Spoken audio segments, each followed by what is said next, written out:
don't believe that, but I think it's important to make room for the discussion in a non-threatened way amongst all parties. So that is an exciting thing, but Helen is confirmed, Helen Thomas. Other events include, on April 24th, Folk Art Rajasthan will be here, and we are combining it with a world conference that is done by Baltimore's Imam Bashar Arafat with Muslim youth from around the world, Christian youth, and the local Jewish youth from the day schools. He's taken them all to Disney World year after year for their meeting, but he was so moved with what we're doing here that the conference will be kicked off from here on April 24th.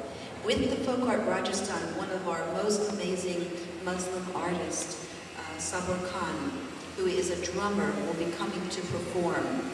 Now, Sewar, his family has been, even though he's Muslim, the resident drummers in a Hindu goddess temple that has made him an untouchable from the Hindu point of view, and it makes him low man on the totem pole, heretical from his fellow Muslims.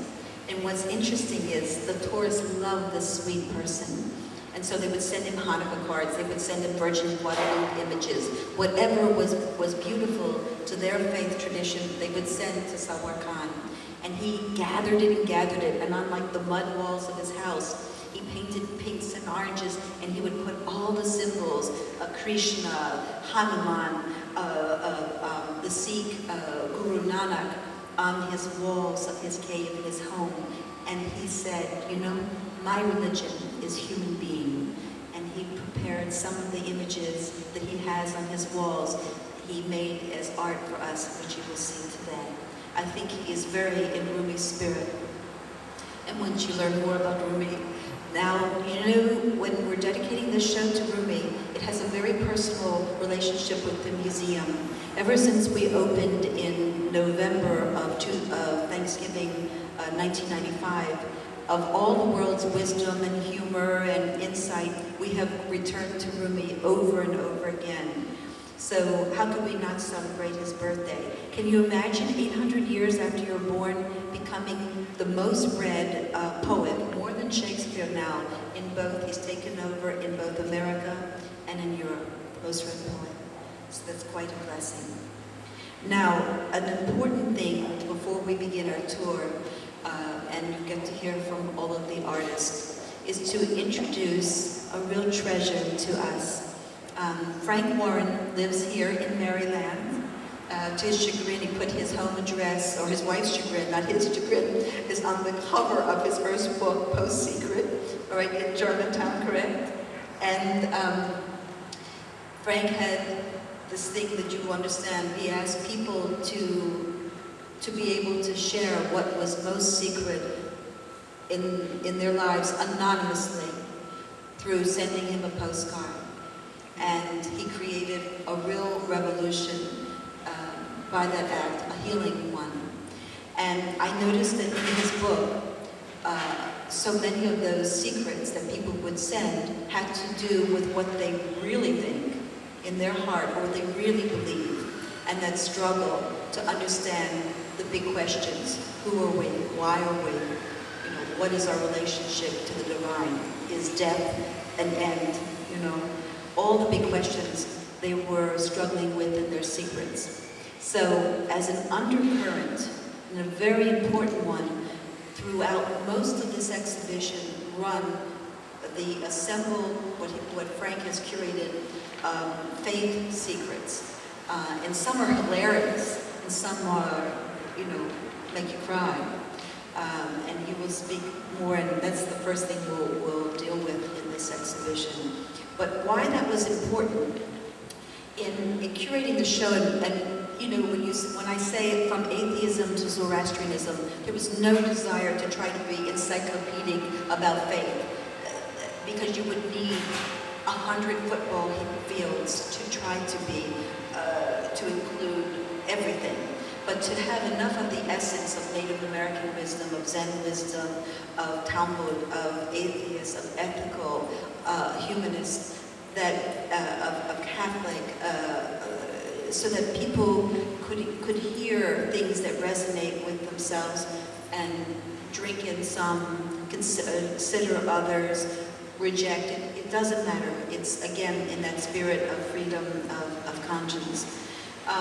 But what I found was, you know how we have this kind of naive view of interfaith dialogue, where you have the Muslims and they talk to the Jews, and they talk to the Christians, and they have prayer breakfasts, and it lasts like 2.5 hours, and everybody goes home, and they thought, wasn't that great? They weren't so bad, you know, or whatever. What is interesting is, I believe that we have to get away from that stereotype of thinking that even people who self-identify as Episcopalian, you know, as you will hear from Archbishop Tutu, he, as a gay rights activist, one of the most articulate in the country, even though he is heterosexual,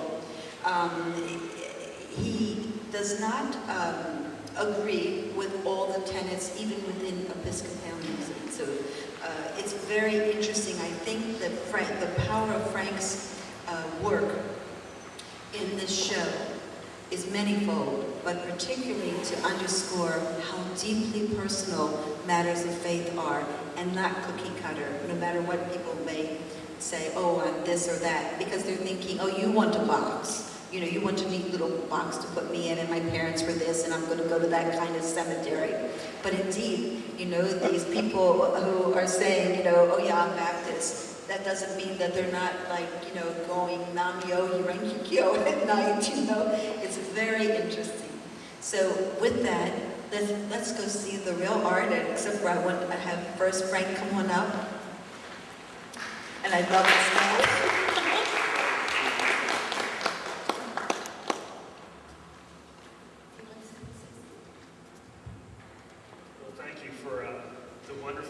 To the exhibition. I've been thrilled to be a part of it. I was here a couple of days ago installing the postcards, and to see the spirit and enthusiasm.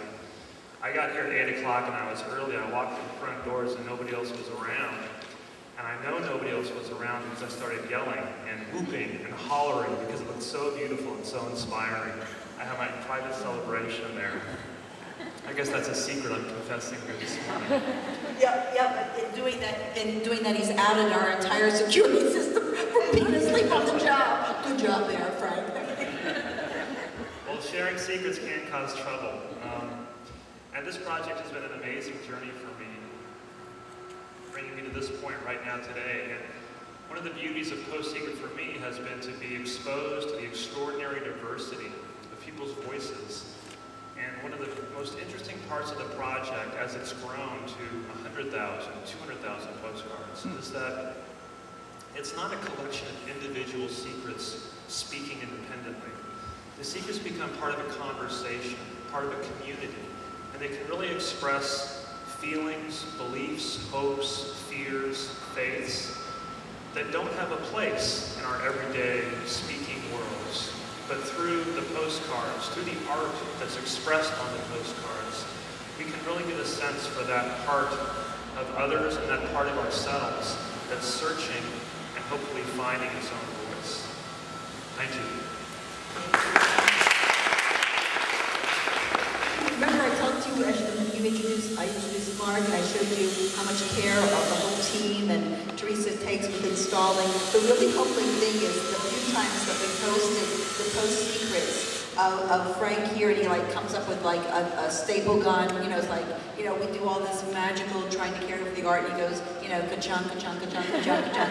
And the people are lining up around the block. We have to leave the museum open late to accommodate his following, and I'm thinking, you know, that's so humbling when you come.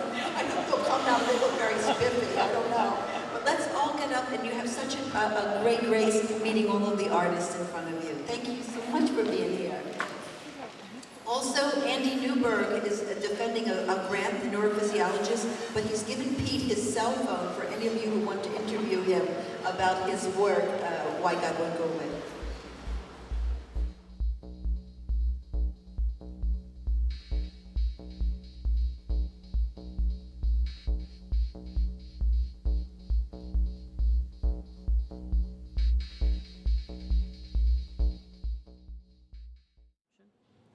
We welcome you to come along and tour along with us as the curator and founder, Rebecca Hofberger, gives us a personal tour of the exhibits. That's right. Check it out. Michael, you're first up at bat. Okay, this is Michael Green, the illustrator for the Illuminated Rumi. And you may know that Coleman Barks and Michael shared a teacher, a great Sufi saint teacher named Baba Mahayuddin, who lived up in Pennsylvania, and it was Baba who really provided the opening for that Coleman and for Michael to really get into the inspiration that is Rumi. And we're missing some flowers here, and we're about to replace them. Remember, the show isn't 100% up and opens this Friday to the preview, and then Saturday. And even then, we're going to be a little late because there are 50 artists in the show. And I'm telling you, if you ever want to have a heart attack, try to write 50 biographies that make good sense. I always say in the beginning, if we go alphabetically to not miss them. So like A to H, they're really great. And then if, God forbid, your name is like Z or R or whatever, it's kind of like, yeah, they were born, they made some art, they died, whatever, we're just moving on. So we begin with the open heart. Do you want to just say? This is Pennsylvania Sufi art, I think. We live right out in the Brandywine Valley, which is right on Amish country, and I think art should really sort of be an art of place. So I'm starting to paint on sides of barns, barn doors, and at the same time, I did study with a great Sufi, so somehow the two come together here. That's perfect. And we have a whole gallery to his art, so you'll hear a lot more from him. Okay, Frank. For over 2 years, I was a member of a Pentecostal church, and 2 or 3, maybe 4 times a week, I would go to this church and listen to the sermon, and afterwards go to the altar and pray fervently, trying to receive the Holy Ghost, trying to speak in tongues. And that never happened in my life. I never was able to reach that point that so many other people in the church had, where they could speak in another tongue and express that part of the Holy Spirit. And it was a very painful part of my life. I felt a sense of loss. And I think one of the things I've learned through my life is that as I have gone through these difficult, frustrating, painful, confusing experiences, they don't make sense, but sometimes at later points in my life, when I look back upon them, they connect to parts of my later life that have brought me the most meaning, the most satisfaction, and the greatest sense of serving other people as well. As I assembled the postcards for this exhibit, I was searching through the tens of thousands of secrets I've received from strangers, expressing spiritual, faith-based, private religious type secrets that show the vast diversity that's out there that we don't read about in the news, or we don't see expressed in institutions or church buildings or synagogues on Sunday or Saturday. And what I found is that by finding their voices, I was able to find my voice. And in a sense, I feel as though this project for me has been part of an experience that I've needed, a way for me to speak in tongues in a way that makes sense to me and bring me to a point spiritually that I found very gratifying. I'm talking more about the project at Johns Hopkins University Barnes & Noble on October 9th. That's also the same date when the next Post-Secret book, A Lifetime of Secrets, is being released by HarperCollins. If you have further questions about this exhibition or Post-Secret in general, please grab me or visit the website at postsecret.com. I'd be happy to continue the conversation. Thank you. Frank, can we announce that your HarperCollins is interested in this? HarperCollins has expressed interest in taking the postcards in this exhibition and creating a 5th Post-Secret book based upon spiritual secrets. And we're talking about that right now. I think that's a very exciting possibility. Now let me say, right now we have our friend Stuart Stewart. I know you as Stuart Stewart. You like Caroline Stewart. Now that you've got the collar, you gotta be a little bit more mainstream there. But you're explain what you've just been ordained in Episcopalian. As a priest in the Episcopal Church. Fantastic. Okay. She's also she brings Eden back. If you ever see her gardens.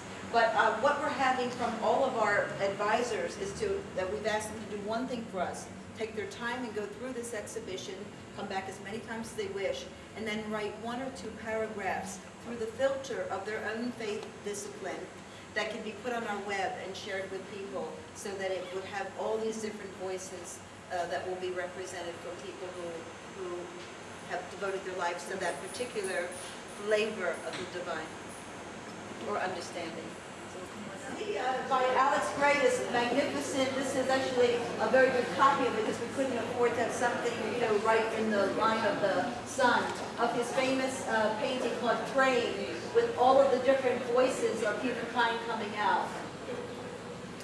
Again, the main, this exhibition was inspired by the birthday of the poet Rumi, the very, very love-filled person, ecstatic dervish, the first whirling dervish. And his lead poem for this show is all these religions, all this singing, one song. This is Rumi's words. The differences are just vanity. The sun's light looks a little different on this wall than it does on that wall, and a lot different on this other one, but it is still one light. So we'll go here. Great artist who talks about that ascent, and we use this marvelous work transfiguration by Alex Gray to further illuminate the work here by Andy Newberg has collected on the brain scans of meditators. This is a 3-minute video by Dr. Andy Newberg that plays on loop, that looks at the brain and looks at the conjunction between what science has said about spiritual experience and what for humanity is always reported. And he has a Tibetan Buddhist meditator, a Franciscan nun, a Pentecostal Christian, a practitioner of a particular kind of yoga discipline, TM person, and an atheist who was asked to try to contemplate what could possibly be God. And it looks at the changes in the brain. And he will show you that kind of all roads lead to Rome. In this video, I said that of all disciplines, these aren't people like thinking about their store list when they meditate. Like, these are people who got good at focusing. And what's interesting, he said that a particular part of the brain physically governs the sense of where you begin and everything else starts. The sense of oneness that is reported. That there's actually a part of the brain that perceives that, and we're all hardwired with that. And maybe your sense of unity doesn't come from, oh my God, but great moment, making something more. Many people have heard, we can't tell we only begin. Your beloved begins in the real sense of oneness, and rest of what goes away. Ecstasy. That ecstasy, reported by faith and visionism of all sorts, as well as love, is a particular brain through certain. Well, we hope you enjoyed that. We'll be right back, so don't touch that remote.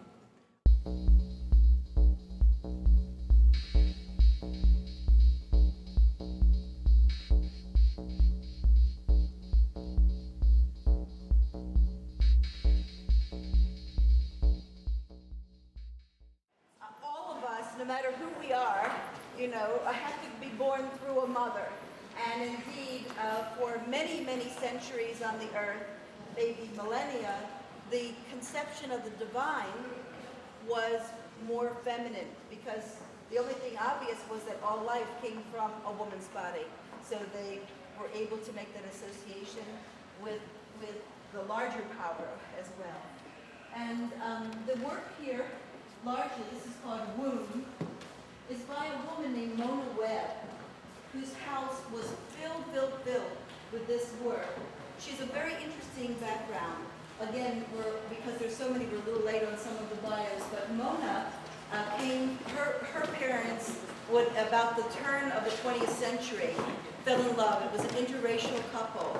The mother I've heard reported as a white Christian, but I've also seen her reported as Jewish, having married a black Baptist minister. And Mona was one of their children. And she was very well schooled. She had lived in Mexico. She traveled the world. But what she came up with was the love of the goddess, the respect for the mother. And Pamela Smith, who will be here on Friday, has felt that the role of mothers has not been of late respected to the degree it should be. So you see her, she was restored Bristol, Vermont. And every year, the whole community of little Bristol, Vermont village would come together to see which new global mother she had put in her window for that year. And it was unveiled like a huge party on November 1st. And these were, Kadak was actually a woman that she had met, I believe, in Indonesia. But you see the middle figure is what she calls Buddhana, Madonna and Buddha together. And again, all of these figures, including the more golden equatorial one, is on the other side, as you come up, that big golden piece. Here is the Sawar Khan, we're still installing, but these are the same images he puts on the walls of his cave. And Glenn, I know you came a little late, so, but Sawar Khan is a temple musician of Muslim faith that for 34 generations, his Muslim family have been the temple musicians to a Hindu goddess. So he's untouchable to the Hindus and heretical to the Muslims, and yet he respects the faith traditions, the beauty in all the different religions. And he has, this is very similar to what the walls of his home look like. He has made these for us. And again, his quote is, "My religion is human being." Now, one other thing that was really amazing, the power of art to make the news. I had the privilege to meet this artist, who is a Hindu artist, who was so, there is a folk tradition in India of something called the singing scroll. And a lot of times the people are illiterate, but they paint these most beautiful things, and they have the whole scroll rolled up, and they sing a song that they have painted in image. And he was so hurt that people would hurt each other in the Gujarat riots in India, where Hindus and Muslims were just killing each other so profanely and so sadly, that he hitchhiked hundreds and hundreds of miles to sing this song. And they put him on national television for 2 days. And he is the most humble man. He travels with his wife and his little daughter, and they all make art and they all sing sacred songs. And this is the song that goes with this scroll. He said, it's called "We Are Children of One Mother." But these are the lyrics. I have no voice, but he says, "Some people call their God Bhagwan. Some may call the supreme power Allah. Yet some others may worship